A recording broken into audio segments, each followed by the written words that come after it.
लेकिन एक बड़ी खबर इस वक्त की, बंगाल और ओडिशा में तबाही मचाने के बाद अब बिहार में भी यास तूफान का असर दिखाई देने लगा है। यास तूफान की वजह से बिहार के ज्यादातर जिलों में तेज हवाओं के साथ साथ बारिश का सिलसिला भी शुरू हो चुका है, जो लोगों के लिए अब आफत का सबब साबित होने जा रहा है। निचले इलाकों में पानी भर गया है, लोगों की परेशानियां इससे और ज्यादा बढ़ गई है।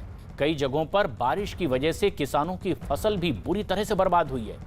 कई जगहों पर तो बारिश की वजह से कई मकानों को भारी नुकसान होने की खबरें आई। गया में एक एम्बुलेंस कई घंटों तक बारिश की वजह से भरे पानी में ही फंसी रही। और ये अलग अलग इलाकों की तस्वीरें। यास तूफान की वजह से जिस तरह पश्चिम बंगाल और ओडिशा में असर हुआ, लगा हुआ प्रदेश बिहार भी है और वहां भी कई इलाकों में इसी तरह की तस्वीरें, जो यास ने लोगों को आफत में डाल दिया। पहली तस्वीर नालंदा की है, फसल बुरी तरह से बर्बाद हो गई है। सिवान में तो कई पेड़ गिर गए हैं, मकानों को नुकसान हुआ है। बारिश लगातार लोगों की मुसीबत बनी हुई है। रुक रुक कर बारिश यातायात पर असर डाल रही है। गया में कई जगह सड़कें पानी में डूब गई, एम्बुलेंस कई घंटों तक फंसे रहे। भोजपुर में भी कुछ ऐसा ही हुआ, एक छत गिर गई, एक शख्स की इसमें मौत हो गई। और यह सब कुछ हुआ यास तूफान की वजह से। सबसे ज्यादा असर भले ही पश्चिम बंगाल ओडिशा में देखने को मिला, लेकिन पड़ोसी राज्य बिहार में भी इसका असर और लोगों की तकलीफें बढ़ी। बिहार के गया में यास तूफान का असर देखने को मिला है। तूफान की वजह से हो रही भारी बारिश की वजह से गया के मेडिकल कॉलेज में पानी घुस गया। मेडिकल कॉलेज के बाहर हर ओर पानी ही पानी नजर आ रहा था। सड़कों पर पानी भरने की वजह से एक एम्बुलेंस रास्ते में ही फंसी रही, जिसे निकालने के लिए ड्राइवर को काफी देर तक मशक्कत करनी पड़ी। देखिए, एक एम्बुलेंस आ रहा है। आप उस एम्बुलेंस को आप देख सकते हैं, जो उनके चक्के को, जो एम्बुलेंस है, जो चक्का है, वो पूरी तरह से डूब चुका है।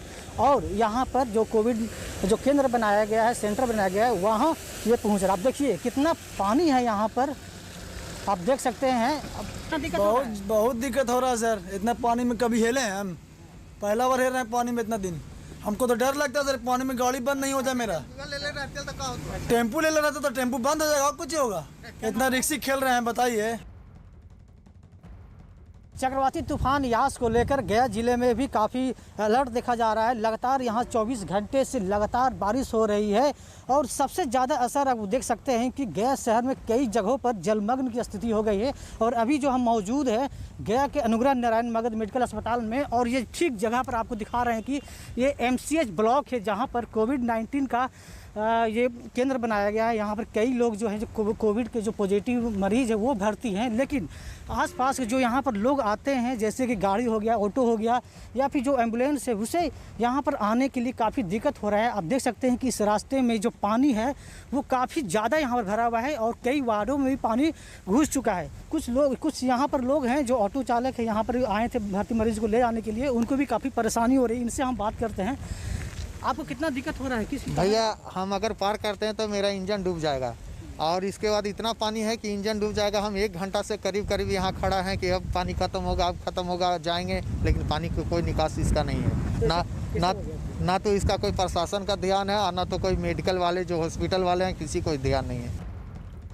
बिहार के हजारीबाग में भी यास तूफान की वजह से हुई भारी बारिश लोगों के लिए परेशानी का सबब बन गई। तेज हवाओं के साथ साथ हुई बारिश की वजह से कई जगहों पर पेड़ गिरने से ट्रैफिक भी रुक गया, जबकि बारिश की वजह से कई घरों को भारी नुकसान भी हुआ है। हजारीबाग की ये तस्वीरें आप देख रहे हैं। यास तूफान का असर बिहार में अलग अलग जिलों में किस तरह से देखने को मिला है। सबसे ज्यादा असर ओडिशा और पश्चिम बंगाल में हुआ, लेकिन पड़ोसी राज्य बिहार भी इससे अछूता नहीं रहा। हजारीबाग और गया की ये तस्वीरें बता रही है कि यास तूफान की वजह से लगातार आंधी तूफान बारिश ने किस तरह से लोगों पर कहर बरपाया है। कई जगह इस तूफान में पेड़ गिर गए। पेड़ गिरने से कई मकानों की छतें पूरी तरह से तहस नहस हो गई। कई घरों की छतें ही उड़ गई तो कई कच्चे मकान पूरी तरह से नेस्तनाबूद हो गए। यास तूफान से उठे इस बवंडर लगातार बारिश की वजह से बिहार के कई इलाकों में इसी तरह से तस्वीरें सामने आई हैं। बिहार के मुंगेर में भी यास तूफान ने खतरे से निपटने के लिए प्रशासन ने तैयारियां की और अलर्ट जारी होने के बाद रेलवे ने भी ट्रेनों को तूफान से बचाने के लिए जंजीरों से बांध दिया। मुंगेर रेलवे स्टेशन की ये तस्वीर देख रहे हैं। जहां बोगियों को जंजीरों की मदद से पटरियों पर ही बांध दिया गया ताकि तूफान की वजह से इनको कोई नुकसान ना हो। ऐसे में जबकि कई पेड़ धराशायी हो जा रहे हैं, इस आशंका में कि कोई नुकसान रेलवे को ना हो, कई ट्रेनें रद्द कर दी गई, रेलवे स्टेशन पर ही ट्रेनें खड़ी रही। लेकिन हवा तूफान तेज होने की वजह से ट्रेन आगे ना लुढ़क जाए, कोई और नुकसान ना हो जाए, इसके लिए ट्रेन के पहियों को जंजीरों से बांध दिया गया।